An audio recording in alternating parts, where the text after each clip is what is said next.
Dear students, today I am starting new chapter and your new chapter name is Government Budget from Microeconomics for class 12th standard. Government budget means it is estimation of government expenditure and revenue.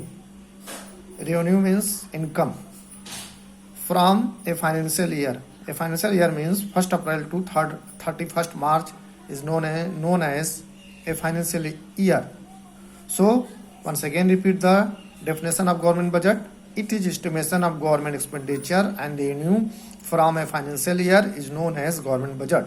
In other words, we say that it is estimation of government expenditure and income from 1st April to 31st March of any year is known as government budget.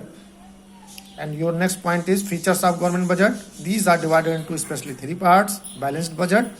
Balanced budget is equal to balanced budget is government expenditure is equal to government revenue.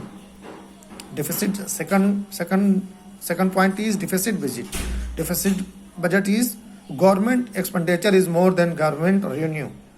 Third point, surplus budget means government revenue is more than government expenditure. Your next point is objectives of government budget. These are divided into some parts.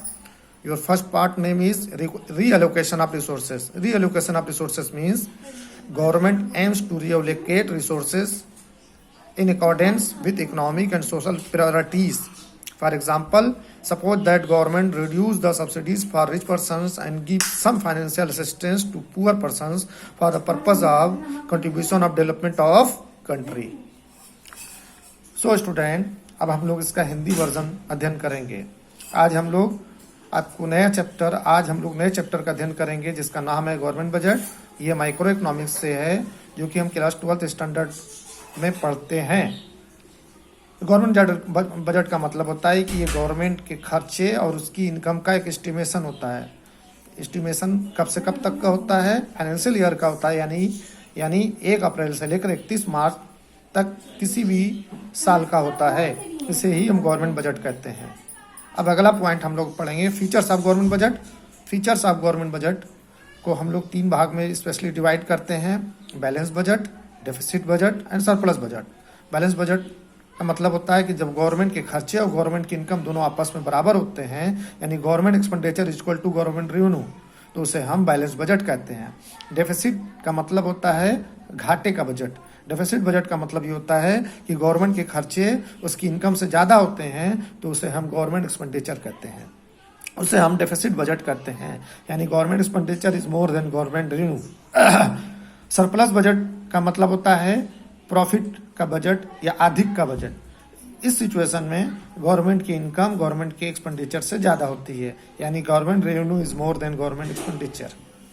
अब हम लोग अगला point पढ़ेंगे government budget के उद्देश्य। इसमें पहला point है रिएलोकेशन ऑफ रिसोर्सेज, यानी कि जो हमारे पास स्रोत हैं उसका पुनः आवंटन करना। इसमें क्या होता है कि गवर्नमेंट अपने रिसोर्सेज को जो है रिच और पुअर पर्सन में डिवाइड करती है, यानी कि जो रिसोर्स हैं उसमें गरीबों का हिस्सा ज़्यादा देती है और अमीरों का हिस्सा कम देती है। इसे हम एक उदाहरण द्वारा समझ सकते हैं। मान लेते हैं कि गवर्नमेंट जो है सब्सिडी गरीबों को देती है और अमीरों को नहीं देती है। यही है रीएलोकेशन ऑफ रिसोर्सेज। गवर्नमेंट गरीबों पर ज़्यादा टैक्स लगाती है और गवर्नमेंट गरीबों पे कम टैक्स लगाती है, अमीरों पे ज़्यादा टैक्स लगाती है। यही है रीएलोकेशन ऑफ रिसोर्सेज।